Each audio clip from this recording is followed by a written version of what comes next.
Beberapa waktu yang lalu ada seseorang datang dan berbicara kepada saya di depan teman-teman yang lain, karena pada waktu itu kami sedang makan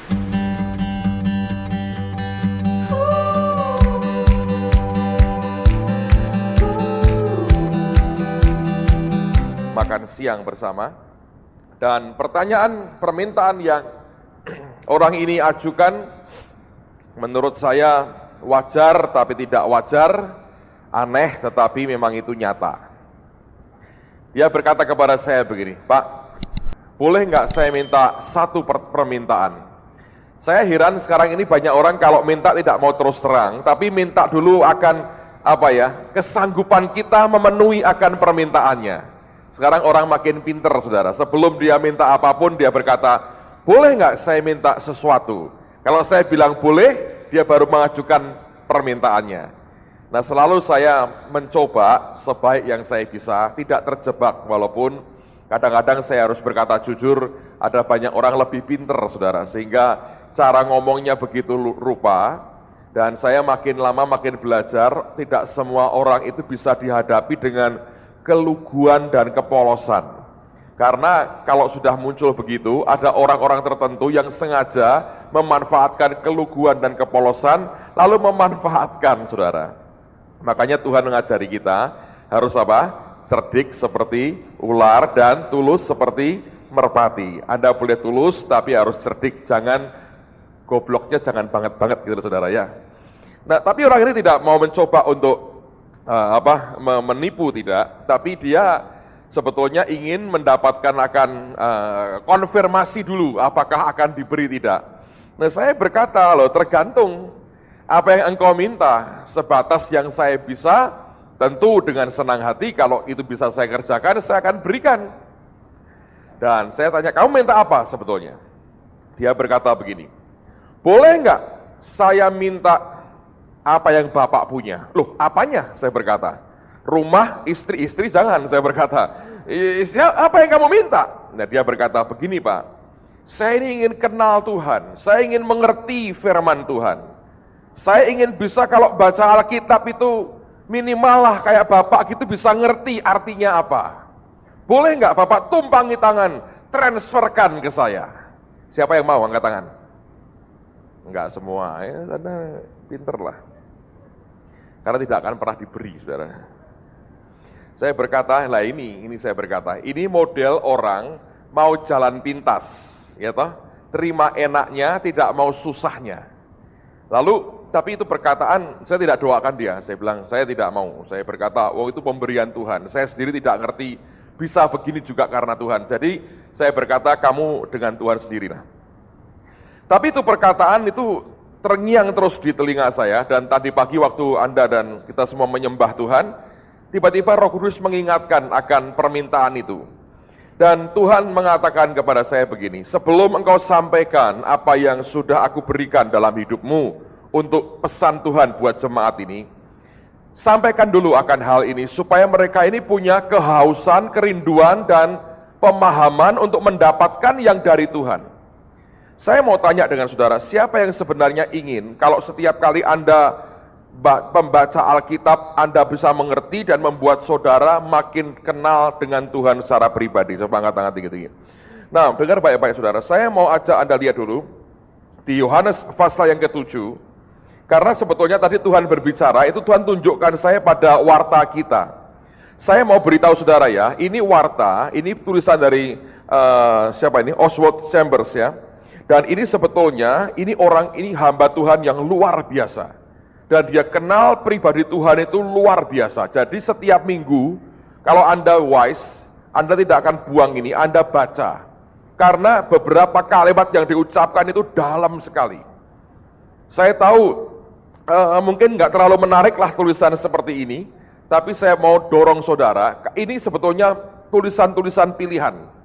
Ya, kalau Anda baca, Anda ikuti akan membuat kita makin kenal dengan Yesus. Amen, saudara. Nah, dari apa yang beliau sampaikan pada bagian terakhir, dia mengutip Yohanes 7:17, dan saya bacakan buat saudara, karena ini dasarnya, dikatakan, barang siapa mau melakukan kehendaknya, ia akan tahu Entah ajaranku ini berasal dari Allah, entah aku berkata-kata dari diriku sendiri.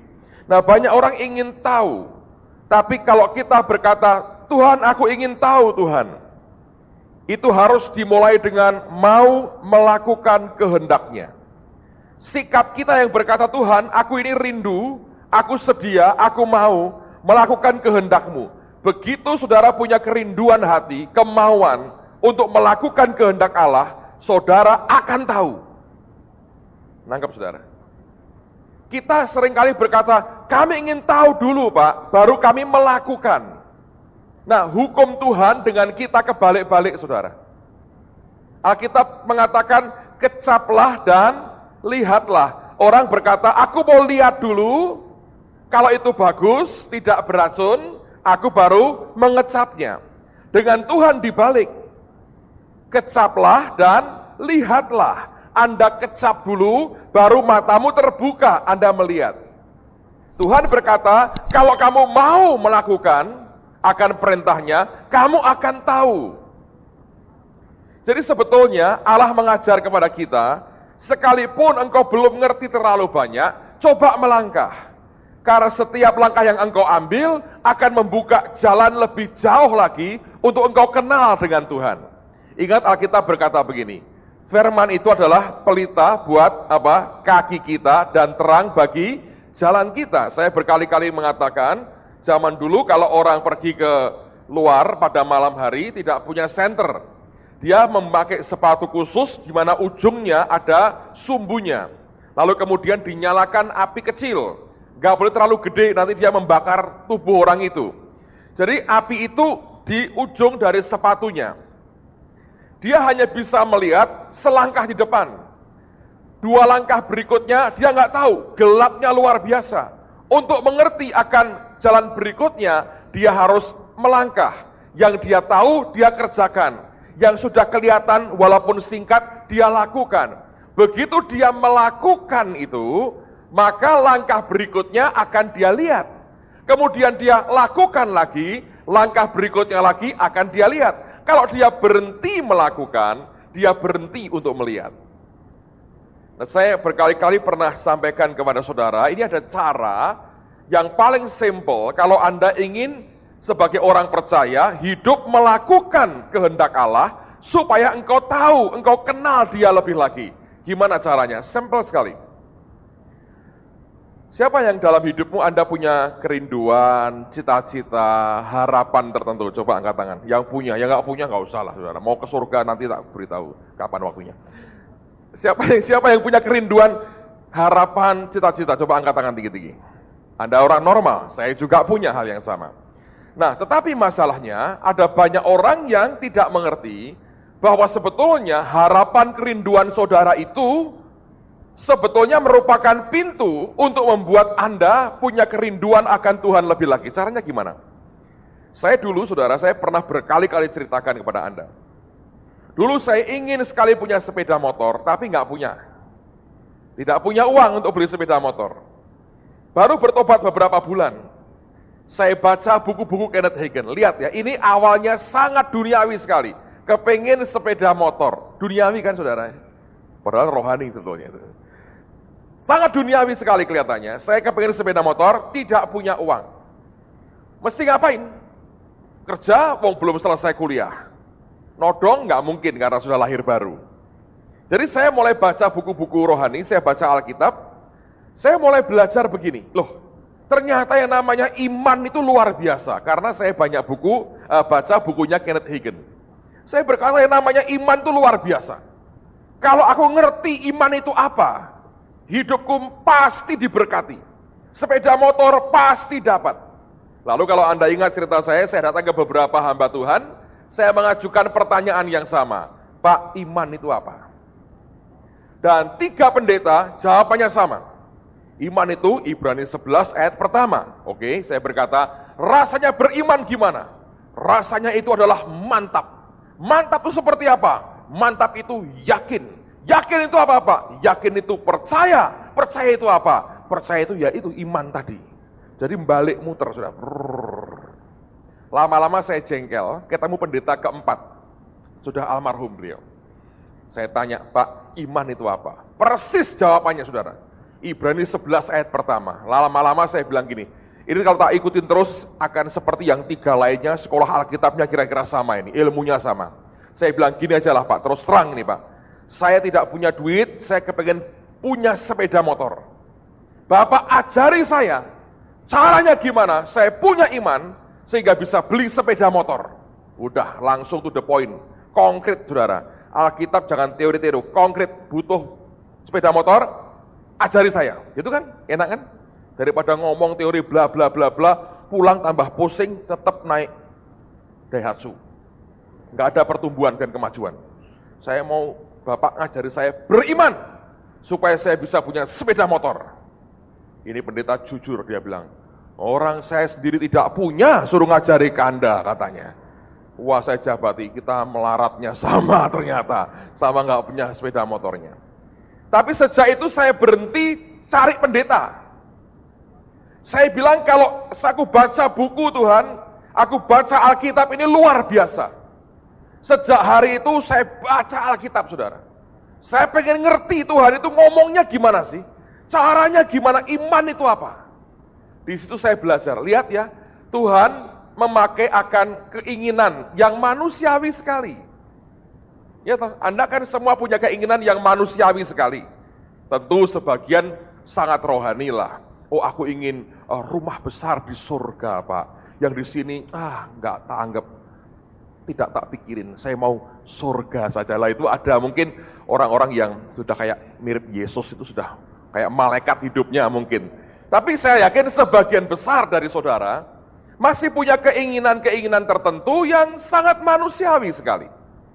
Tuhan bisa menggunakan itu untuk mendidik saudara supaya engkau mulai berkata, aku mau ngerti firman-Mu Tuhan. Engkau ngomongnya apa, nanti saya lakukan supaya ada hasilnya. Dari kerinduan yang sederhana itu dan kelihatan manusiawi itu, Tuhan akan mengajar kita untuk mulai haus dan lapar akan Dia. Kerinduanmu untuk melakukan bagian firman Tuhan dalam hidup saudara, pertama-tama karena didorong oleh hal yang manusiawi itu, akan membuat makin tumbuhnya kemauan saudara untuk menjadi pelaku firman. Nah, untuk itu Anda akan belajar firman. Nah, sikap itu akan membuat Roh Allah menerangi hatimu dan berkata, oh, kamu ingin tahu, kamu ingin melakukannya, aku beri tahu. Kalau saudara punya sikap hati seperti itu, saudara akan tahu. Kalau engkau mau melakukan kehendaknya, engkau pasti akan tahu, saudara. Saya harap ini hal kecil yang Anda renungkanlah dalam hidupmu. Sebab banyak orang Kristen itu pasif. Demikian juga waktu Anda ke gereja seperti ini. Kalau datang ke rumah Tuhan, bawa dong kerinduan hatimu. Jangan ditinggal di rumah. Dibawa lalu berkata, Tuhan, bicara dong kepadaku pagi ini. Jangan nunggu saya khotbah. Tuhan, kau bicara kepadaku. Siapa tahu ada orang bisik-bisik di belakang satu ayat itu yang bergema di telingamu. Bisa. Jangan batasin diri, saudara. Itu bisa terjadi di mana-mana. Dan engkau berkata, berdoa, Tuhan bicara kepadaku. Nanti Tuhan pasti bicara. Karena engkau rindu melakukan apa yang Dia perintahkan. Walaupun dasarnya adalah kerinduan hati yang kelihatannya sangat manusiawi sekali. Tapi saya percaya dalam segala sesuatu Allah itu turut bekerja buat kita. Mendatangkan kebaikan bagi orang-orang yang mengasihi Dia. Dan saya percaya kalau Anda punya hal yang sederhana ini, setiap kali baca Alkitab lain, bukan kewajiban. Bukan teman tidur. Tapi kau berkata, aku pengen ngerti kok. Aku mau hidupku berubah. Aku mau hal ini tuh jelas buat aku. Aku mau melakukan. Ajari aku Tuhan. Roh Kudus ngerti kerinduan kita. Setiap orang yang mau melakukan kehendaknya, dia pasti akan tahu. Roh Kudus akan memberitahukan kepadanya apa yang kita perlu ketahui dan kenal dari Dia. Amen, saudara. Nah, sekarang mari kita lihat firman Tuhan. 2 Raja-Raja pasal yang keempat. Alright, nah sebelum saya bacakan ayat 18, saya akan ceritakanlah backgroundnya ya. Elisa dan Gehazi atau Elisa terutama, seringkali lewat daerah Sunem. Ada perempuan di sana yang termasuk keluarga orang kaya, melihat bahwa ini adalah hamba Tuhan. Lalu kemudian dia berkata kepada suaminya, ayo kita bangun rumah tambahan, lantai 2 kita bangun, berikan kamar dan perlengkapannya, supaya kalau hamba Tuhan ini lewat, bisa tidur di rumah kita. Tanpa minta apa-apa loh. Tapi sekarang lain, banyak orang minta kepingin hamba Tuhan tidur rumahnya, terutama yang peka-peka dengan suara Tuhan, supaya bisa ditanyain sepanjang malam gitu saudara. Saya ke depan gimana ya Pak, anak saya gimana nih, kucing saya lagi hamil ini anaknya berapa ya Pak, ya gitu ya. Jadi banyak orang sekarang motivasinya sudah lain. Dulu orang ini murni, tidak minta apa-apa, pokoknya ini hamba Tuhan, mari ditampung. Dibangunkan kamar, Elisa setiap kali datang, ditampung di situ. Bisa tidur, bisa makan, tanpa bayar apa-apa. Nah, satu hari tentu Nabi memberikan, Anda berkata ya, Anda memberi air kepada seorang nabi, Anda akan terima upah nabi. Anda memberi, Anda pasti akan diberi. Lalu kemudian Elisa ngomong begini sama Gehazi, kita, ini kasarnya gini ya, kita kasih hadiah apa nih ibu ini, begitu baik sama kita. Nabinya sungkan, ditolong terus, dia mau berbuat sesuatu. Lalu dilihat ini sudah punya semua. Gehazi ini cerdik, dia berkata, nama Gehazi artinya the valley of vision, lembah visi. Dia bisa melihat hal-hal yang kadang-kadang orang tidak melihat, termasuk yang elek-elek dia bisa lihat, saudara. Termasuk harta bendanya Naaman dia bisa lihat, saudara. Lalu kemudian dia berkata, nggak punya anak ini. Suaminya sudah tua, dia nggak punya anak. Elisa ngerti, oke, panggil dia. Oh, diberitahu begini, tahun depan kamu punya anak. Perempuan ini berkata, Nabi jangan bohong dong, hamba Tuhan nggak boleh bohong. Aku ini sudah nggak mungkin punya anak, suamiku sudah tua. Elisa diam aja. Nggak taunya tahun depan betul-betul punya anak, saudara. Nah, anaknya makin tahun makin gede. Ya kan? Nah, apa yang terjadi? Ayat 18. Setelah anak itu menjadi besar, pada suatu hari keluarlah ia mendapatkan ayahnya di antara penyabit-penyabit gandum. Tiba-tiba menjeritlah ia kepada ayahnya, aduh kepalaku, kepalaku. Lalu kata ayahnya kepada seorang bujang, angkatlah dia dan bawalah kepada ibunya. Diangkatnyalah dia, dibawanya pulang kepada ibunya, duduklah dia di pangkuan ibunya sampai tengah hari, tapi sesudah itu matilah dia. Lalu naiklah perempuan itu, dibaringkannyalah dia di atas tempat tidur abdi Allah itu, ditutupnyalah pintu dan pergi, sehingga anak itu saja di dalam kamar. Sesudah itu ia memanggil suaminya serta berkata, suruhlah kepadaku salah seorang bujang dengan membawa seekor keledai betina. Aku mau pergi dengan segera kepada abdi Allah itu dan akan terus pulang. Berkatalah suaminya, mengapakah pada hari ini engkau hendak pergi kepadanya? Padahal sekarang bukan bulan baru dan bukan hari Sabat. Jawab perempuan itu, jangan khawatir. Dipelanainya keledai itu dan berkatalah ia kepada bujangnya, tuntunlah aku dan majulah, jangan tahan-tahan aku dalam perjalananku, kecuali apabila aku katakan kepadamu. Demikianlah perempuan itu berangkat dan pergi kepada abdi Allah di Gunung Karmel. Segera sesudah abdi Allah melihat dia dari jauh, berkatalah ia kepada Gehazi bujangnya, lihat perempuan Sunam itu datang, larilah menyongsongnya dan katakanlah kepadanya, selamatkah engkau, selamatkah suamimu, selamatkah anak itu? Jawab perempuan itu, selamat. Dan sesudah ia sampai ke gunung itu, dipegangnyalah kaki abdi Allah itu, tetapi Gehazi mendekati hendak mengusir dia. Lalu berkatalah abdi Allah, biarkanlah dia, hatinya pedih, Tuhan menyembunyikan hal ini daripadaku, tidak memberitahukannya kepadaku. Lalu berkatalah perempuan itu, adakah ku minta seorang anak laki-laki daripada tuanku? Bukankah telah kukatakan, jangan aku diberi harapan kosong. Maka berkatalah Elisa kepada Gehazi, ikatlah pinggangmu, bawalah tongkatku di tanganmu dan pergilah. Apabila engkau bertemu dengan seseorang, janganlah beri salam kepadanya. Dan apabila seseorang memberi salam kepadamu, janganlah balas dia. Kemudian taruhlah tongkatku ini di atas anak itu. Tetapi berkatalah ibu anak itu, demi Tuhan yang hidup dan demi hidupmu sendiri, Sesungguhnya aku tidak akan meninggalkan engkau. Lalu bangunlah Elisa dan berjalan mengikuti perempuan itu. Adapun Gehazi telah berjalan mendahului mereka dan telah menaruh tongkat di atas anak itu, tapi tidak ada suara dan tidak ada tanda hidup. Lalu kembalilah ia menemui Elisa serta memberitahukannya kepadanya, katanya, anak itu tidak bangun. Dan ketika Elisa masuk ke rumah, ternyata anak itu sudah mati dan terbaring di atas tempat tidurnya. Sesudah ia masuk, ditutupnyalah pintu sehingga ia sendiri dengan anak itu dalam kamar. Kemudian berdoalah ia kepada Tuhan.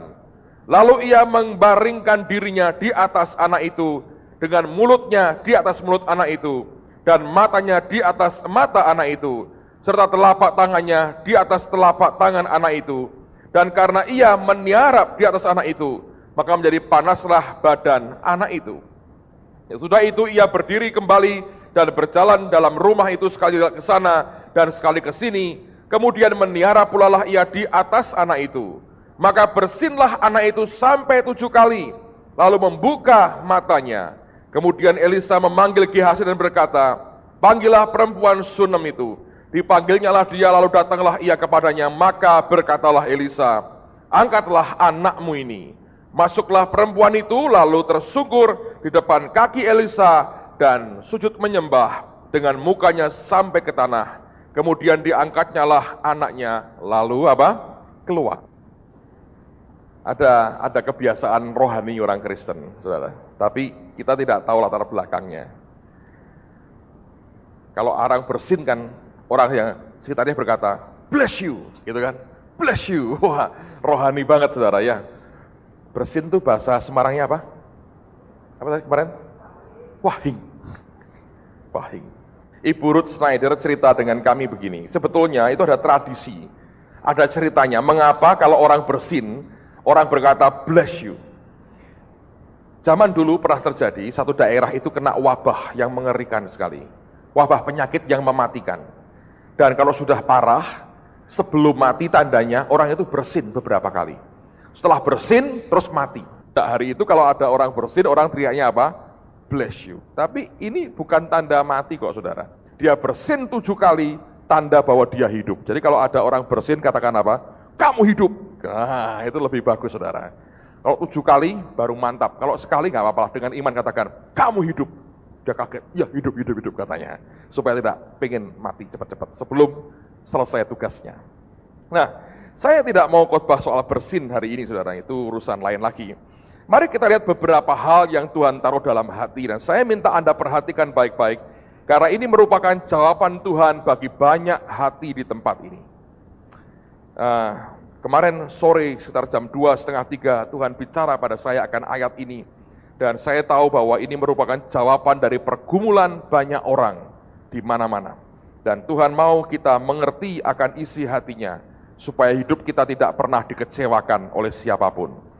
Yang pertama adalah kata harapan kosong. Anda lihat pada ayat 28.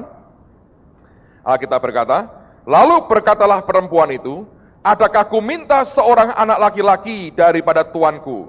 Bukankah telah kukatakan, jangan aku diberi, apa saudara? Harapan kosong. Tolong garis bawahi kata harapan kosong.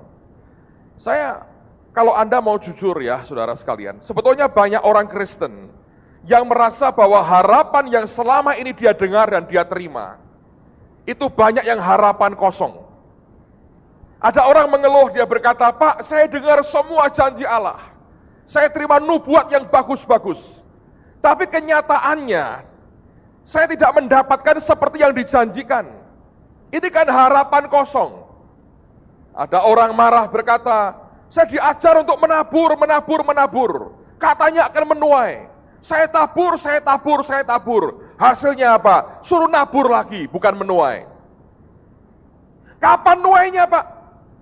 Loh, yang lain menuai itu. Iya, yang lain. Saya tidak. Ini kan harapan kosong. Saya sakit, Pak. Datang ke KKR. Dikatakan Yesus penyembuh. Saya angkat tangan. Diminta 1, 2, 2 saya angkat. Yang lain sembuh, saya belum. Ini kan harapan kosong. Ada banyak orang sebetulnya, kalau dia berani bicara, Tapi kebanyakan kita nggak berani bicara toh, takut kualat sama Tuhan toh, lalu kita diam. Tapi dalam batin yang paling dalam, ada kekecewaan walaupun sedikit dalam hati yang berkata, Tuhan mana ini harapannya? Katanya aku dapat jodoh, nabi-nabi bernubuat, kamu akan dapat jodoh. Satu hari kelak. Ya kapan Pak satu hari kelak itu? Saya didoakan supaya punya anak 3, 1 pun belum ada tandanya. Yang kedua, ketiga, kapan dong keluarnya? Kalau yang pembukaan aja belum ada. Lalu orang berkata, ini kan harapan kosong.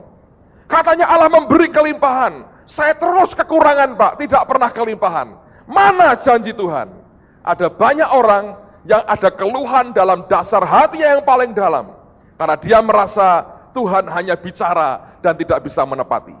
Lalu beberapa kita bertindak seperti Abraham. Oh Allah berjanji, aku menggenapi dengan cara kawin lagi. Lahirnya bukan Ishak tapi Ismail. Nah kalau Anda perhatikan, kalau kita mau jujur, ada banyak orang yang sebetulnya dalam batin yang paling dalam, dia mempertanyakan semua janji Tuhan dalam hidupnya. Ada beberapa orang yang doa-doanya sepertinya nggak ada hasilnya sama sekali. Aku sudah ini, aku sudah itu, ya minimal yang menurut Anda sudah lakukan. Mungkin di depan Tuhan tidak benar, tapi minimal engkau berkata, aku sudah lakukan semua, dan tidak ada hasilnya apa-apa. Di sini banyak orang yang merasa kemudian berkata, semuanya ini hanya harapan kosong. Tidak ada kenyataan yang konkret yang aku bisa nikmati seperti yang Tuhan janjikan dalam hidupku. Nah saya mau katakan demi kasih Tuhan, karena kita sudah membaca ujung dari cerita ini, saya mau tanya, apakah benar itu harapan kosong sebetulnya? Kasus perempuan Sodom ini kita tahu, dia tidak mendapatkan harapan kosong, dan bukankah anaknya akhirnya bangkit dari antara orang mati? Amen. Nah, apa masalahnya buat kita, saudara? Pada saat kita di titik tengah di mana kita belum bisa melihat akan ujung daripada pergumulan kita, disitulah titik yang sangat berbahaya. Karena biasanya disitulah orang mulai berkata, semuanya hanya harapan kosong. Tapi dengarkan baik-baik, ini pesan Tuhan buat setiap kita. Di dalam Yesus, tidak pernah dia memberikan harapan kosong kepada kita. Yang menjadi masalah adalah, karena kita belum mengerti, ujungnya kelak akan berakhir seperti apa. Kita masih belum bisa punya bayangan sedikit pun, kelak akan seperti apa ujungnya. Kita hanya melihat kenyataan pada hari ini, dan Allah tidak bekerja sesuai dengan yang kita minta dan harapkan. Lalu kita menyimpulkan semuanya harapan kosong. Kalau kita lagi sekali mau jujur dengan batin kita, buat manusia, buat orang Kristen, Tuhan itu pribadi yang lamban luar biasa. Ayo, orang Solo kalah lambannya. Tuhan, tolong aku hampir tenggelam. Ya, nolongnya slow motion. Kalau sudah hampir mati, kurang mati itu baru diangkat. Nah, bukankah bagi banyak orang Tuhan seperti itu dalam bayangan? Pak, selalu kok begitu. Pak Yusak seringkali berkata, Tuhan itu memang suka menciptakan ketegangan-ketegangan. Nah, itu kan horor terus Pak setiap hari. Ya, nggak tahu. Daging kita memang horor terus. Pak, kenapa nggak jauh-jauh hari kan enak? Kerja ditata dari depan. Kenapa selalu nyaris? Ya nggak tahu memang begitu modelnya. Ada maksudnya di balik semuanya itu. Tapi yang membuat kita menyimpulkan bahwa harapan yang diberi harapan kosong sebetulnya adalah karena kita belum mengerti ujungnya seperti apa. 2 minggu lalu kami ada tamu, hamba Tuhan dari Malaysia, teman baik kita, Pastor Raymond Mui. Dan waktu makan sama-sama, ini orang kalau ke Semarang kalau belum bakmi Jowo, nasi ayam dan es cungli belum Semarang, saudara. Jadi kalau Semarang harus 3 ini, bakmi Jowo 3 piring, nasi ayam berapa ya? 3, es cunglinya terserah kekuatannya. Kalau sudah makan ini, lah sudah ke Semarang. Kalau kurang 1, masih belum sah katanya. Ini hobinya dia makan begini. Waktu makan bakmi Jowo, semua orang maksimal 2, dia 3. Hebat sekali. Lalu Dia pun berhenti, wah semua sudah selesai ya, ya aku berhenti. Kalau semua ada yang nemenin lagi, dia 4 kira-kira saudara. Lalu dia cerita begini, tahun lalu dia KKR di Myanmar. Nah tahun ini kalau nggak ada perubahan, kita akan kerjasama dengan dia, buat KKR juga di Myanmar. Di beberapa kota sambil kita buat seminar. Nah hari itu dia buat KKR kesembuhan ilahi di lapangan terbuka selama 3 hari, 3 malam. Nah kalau Anda buat KKR lapangan terbuka, secara natural, musuhmu paling besar itu apa? Hujan. Dia buat spesial bulan Desember, saudara. Bulan Desember, KKR di lapangan terbuka, musuh paling gede secara natural adalah apa? Turunnya hujan. Lalu sejak beberapa waktu, para pendoa syafaat berdoa. Terutama berdoa, Tuhan singkirkan awan supaya tidak hujan. Dan menjelang beberapa hari sebelum KKR, terang benderang. Mereka berkata, Tuhan jawab doa kita. Jawab nggak saudara? Belum tentu saudara. Karena Tuhan memang suka membuat ketegangan-ketegangan. Ada kalau dengan Tuhan belum tegang gitu ya, rasanya belum enak. Kalau sudah tegang terus los, lah itu lebih asik saudara. Bangun dalamnya tuh mantap gitu ya. Kalau tenang-tenang itu kurang seni saudara. Kalau ada tegang-tegangnya tuh enak sekali.